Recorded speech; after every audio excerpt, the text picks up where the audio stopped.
graduated from the University of Minnesota in 1950 in civil engineering. My father graduated there in 1920 in civil engineering.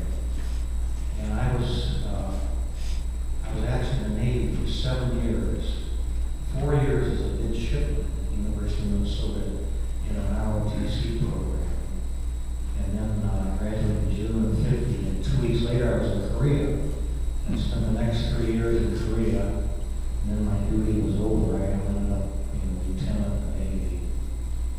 And then I went to work for Chicago Bridge and Iron Company, which I worked for almost a little over 30 years. And the best years of that career were in England for 6 years, where Chris was born and Jim was born. And I traveled all over the Middle East, Africa, Europe on business. I was gone every week for a few days, but home on most weekends. And we came back and went to New York for 2 years. There I traveled all over South America for CB&I. Then I came to Oak Brook for the next 40 years to the house. We still have pictures of our house I see coming up. And I was a big expert at the end in cryogenics, which is the very cold temperatures, liquid oxygen, liquid nitrogen, and hydrogen, and mainly liquefied natural gas. My hobbies are, I collect compasses from lifeboats. I have a small collection. I just found a new one a few weeks ago from a Russian lifeboat compass. It's really a weirdo. And I've got a German one, an American one, and a Swedish one. I also have been interested in trains most of my life. And I had started, let's see, about 1960s, a small collection of old gauge trains, Lionel. I had a whole room full of those. And then maybe 5 years ago, I got interested in garden railroad. And built a railroad in the garden. I have 16 locomotives and 1,000 feet of track, 30 electronic switches. It's all digital. It's kind of nice thing with the Cobb Railroad and all that.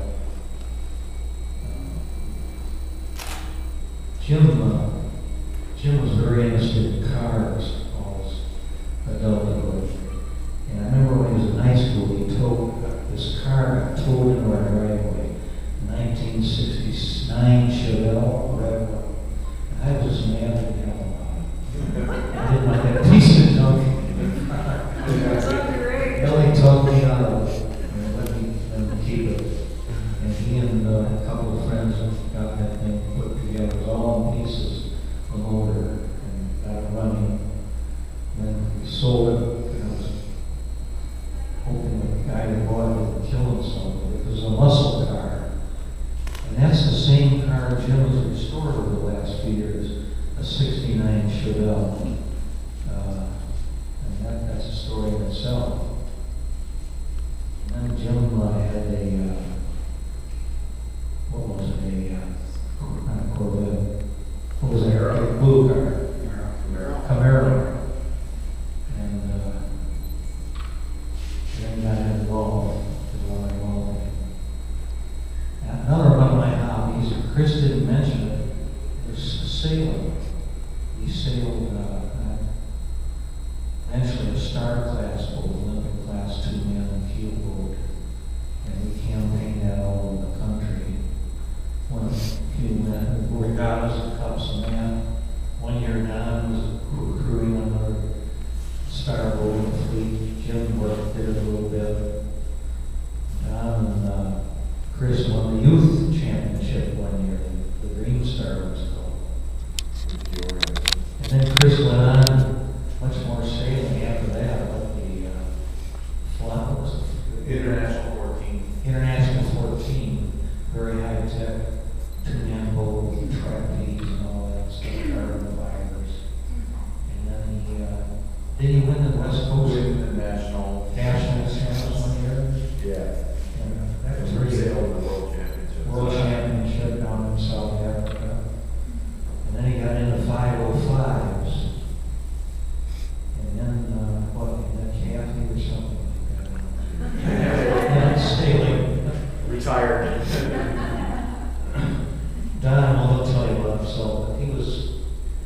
he was a wrestler in high school, and he was very good. And he went to Drake University in Des Moines, Iowa. And I guess it was wrestling just in a mural. The coach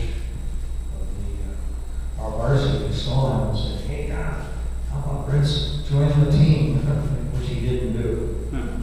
But Drake was a great experience for that. And he had a Camaro there, beat up one, fixed up. So, we've been retired since '85 from CD9 for 30-some years. And instead of going to another job, Melanie and I went work together in the meal workshop for 15 or 20 years. And I kind of joked with my old friends, instead of working 10 hours a day at Bridgeworks, I worked 12 hours a day at the Needle Point shop. But there was a difference. It was the boss. And, a lot more freedom.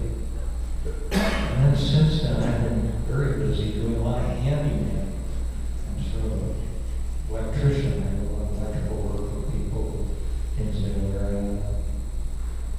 I do lots of dumb things like installing doors for dogs. I do for the house, like outside. Fix a lot of electrical things, ceiling fans, whatever.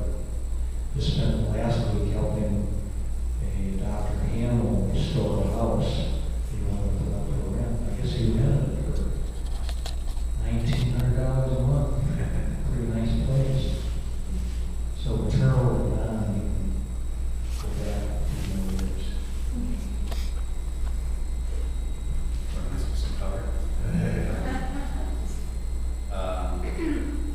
I'm Carl Malley's youngest son, Don, and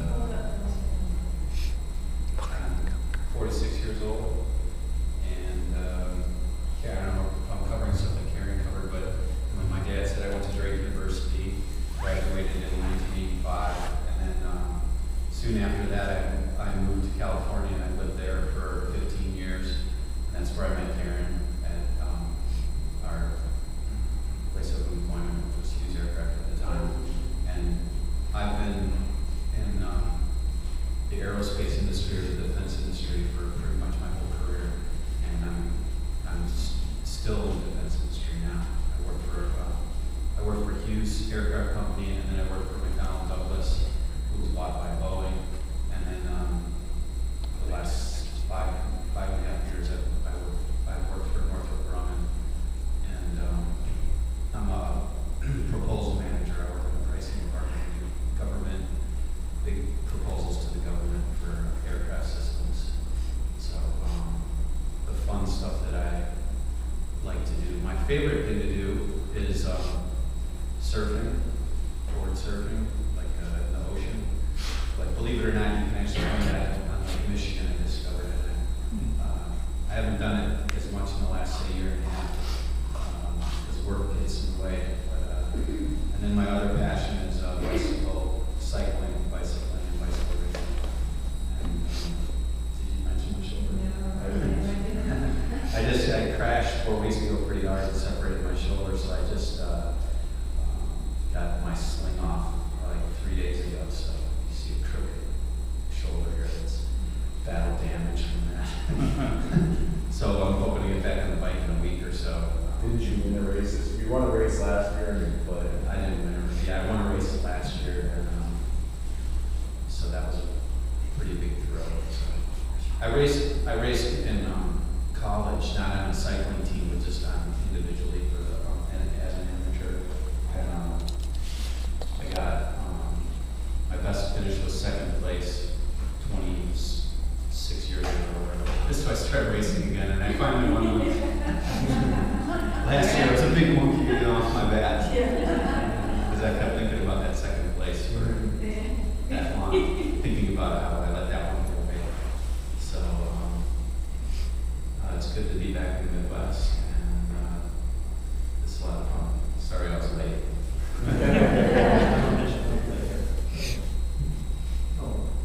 Jim and Chris forgot to mention they were born in England. They're British citizens and American citizens. And that can be handy in the future. Yeah.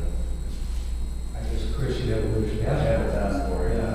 Which means he can work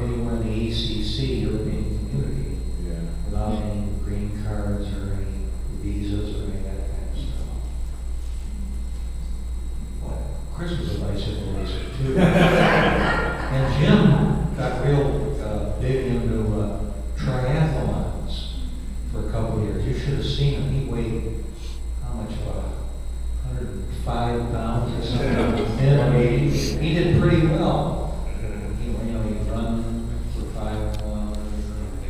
Yeah, Well, Carl, you didn't mention where some of this athleticness came from a grandfather who used to. Well, my dad was a big athlete at the University of Minnesota.